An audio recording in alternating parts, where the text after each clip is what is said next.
Songa mbele ni kwamba huku ikifikia takriban siku 100 tangu mlipuko wa ugonjwa wa Ebola utangazwe katika Jamhuri ya Demokrasia ya Kongo kule DRC, shirika la madaktari wasio na mipaka MSF limeibua hofu kuhusu ukosefu wa msaada wa kutosha kwa jamii ili kudhibiti ugonjwa huo.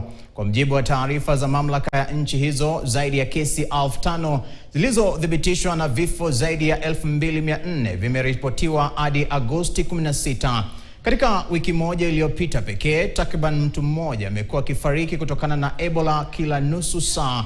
Tangu mlipuko huo kutangazwa rasmi, zaidi ya 60% ya vifo vilivyosababishwa na Ebola nchini DRC vimetokea nje ya vituo vya matibabu ya Ebola, mara nyingi katika maeneo ya mbalimbali na vituo hivyo. Hii inamaanisha kwamba watu wengi wanafariki nyumbani au katika jamii zao bila kupata huduma za matibabu, huku virusi vikiendelea kuenea kabla ya kesi kugunduliwa.